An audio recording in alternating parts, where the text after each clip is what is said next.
Alright, fellas, so I just kind of had like a new idea for a video, right? See, I just got fired from my decently paying job, and I'm going to go back into my old trade. For those of you who don't know, I used to run a welding business. Now, the business failed because I didn't have the proper vehicle.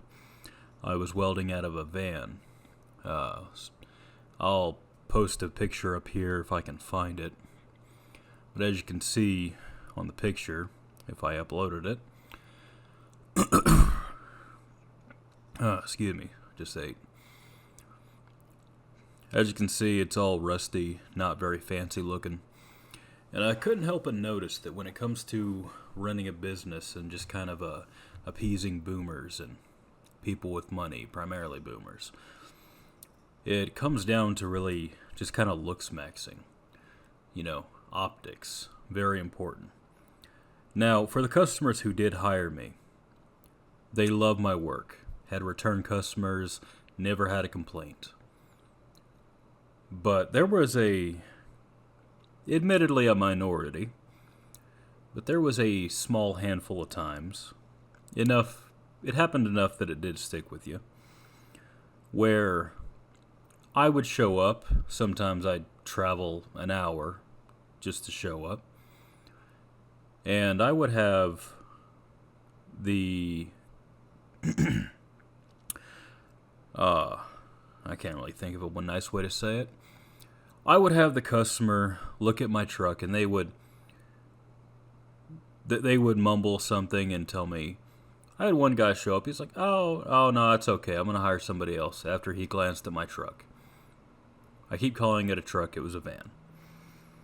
Then I had other ones who they did hire me, and then they made funny retard noises as they gestured towards my not Ford F-350 or not Ram 3500, as they gestured toward my vehicle and were like, "Oh, you're not a real welder. You can't charge real welder prices." And so they would Jew me down from like 400 to like $200 because of my vehicle, right? And I needed the money, so instead of doing what anybody with self-respect would do, which is whip out the cutting torch and undo the work, I just took the pay cut and, just kind of hope for a better luck next time. And it wasn't without good times. I mean, even despite all the headaches and you know the problems that I faced, I still made about as much as your typical Walmart employee, despite working about 3 days a month. And this kind of segues into another topic I had, where I think the boomers are just like the perfect wage slaves because their entire identity is just, work, work, work. If the day they retire, they like last for like 2 months, and then they, what is the YouTube friendly version? They self-delete. I think that's still the YouTube friendly version. And so this kind of segues into, I had my dad. I was couch surfing with him for a minute, right?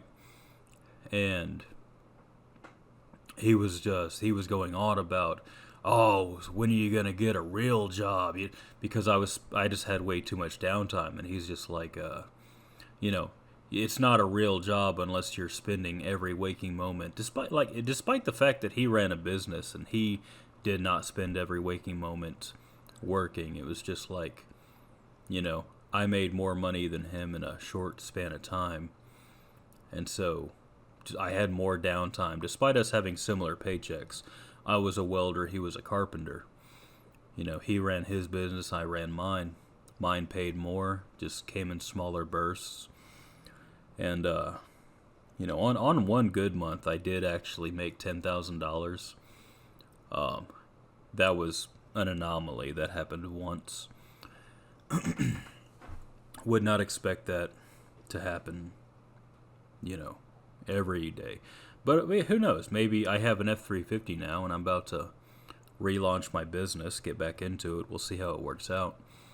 But I know with the van, like, it was just, The vehicle is like the basically the suit.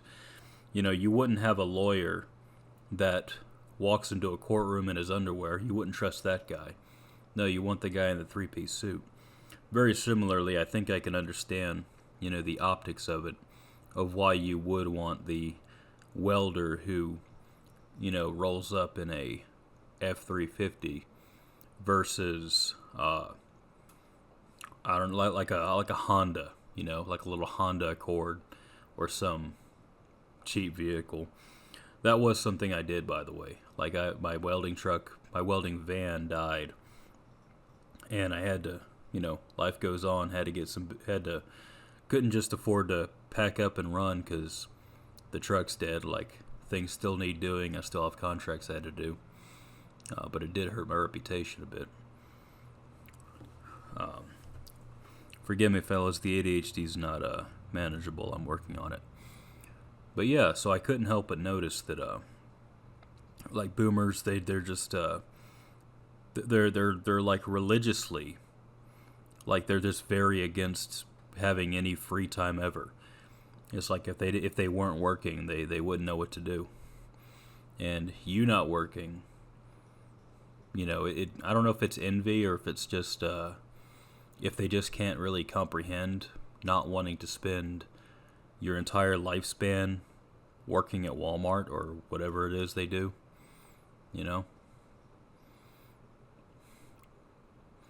It's kind of crazy because, like, I think as humans, we should try to make as much money as possible in the smallest amount of time possible and maximize your free time. So, let's say you work like 5 days a month, right? You just got it good like that, right? Everything's downhill for you. Everything's snowballed, right? You've built up the empire, and now the empire works for you. Now you can go, hang out at waterfalls in the Bahamas or wherever the hell they have waterfalls at. I'm a sucker for waterfalls, in case it wasn't obvious. But yeah, I don't know, just because I hear all these stories about, boomers will tell you, be like, oh yeah, I spent, me and, me and my wife and back in my day, we used to, they're talking about month-long vacations, going on cruises, and I'm just like, okay, so, like, surely, if that actually happened and you're not just lying to me, then, like, surely, yeah, you understand the principle, like, you as a boomer understand, because, like, you can't take a cruise on, like, a weekend, right? Like, you can't gotta work Monday to Friday. Oh, get that overtime, and then what? Like, you're gonna go on a cruise during your 48-hour break? Like, no, you're not. Like, first you gotta get to the ocean if you don't live on it, and then you have to, like, board the ship, and you gotta travel, and, like, those boats move very slowly. You're not. No, that's a month. You spent a month on that boat, right? That's not a. It's like, so they understand, right? But it's like they don't want you to have it, or maybe it's been so long that, like, they're just, they wish they could get it, but they never could get it back, and they're just like, they see you just naturally having downtime because you run a business. And I mean, yeah, the trade-off of running your own business is you don't have stability. Like, some months are better than others. Holidays, at least as far as the trades go, holidays are slow as shit.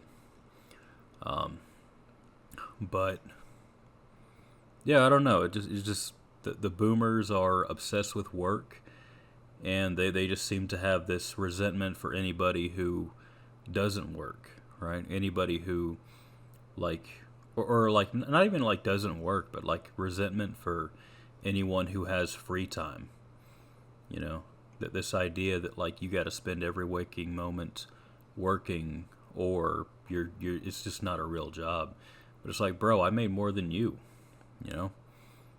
Like, when I was welding, yeah, I only worked for like a week, but I'm charging like $600 a day, so who the fuck cares, right? It's like, yeah, it's just like, they just don't, They can't really, like, their brain is just kind of perma locked into this 9 to 5, and they just don't get it, you know. Anyway, I'm just kind of rambling at this point. There's not a whole lot of value to be had, you know, in this video. I just wanted to rant. Anyway, look forward to the next video, folks, and you know, just try to live your best life.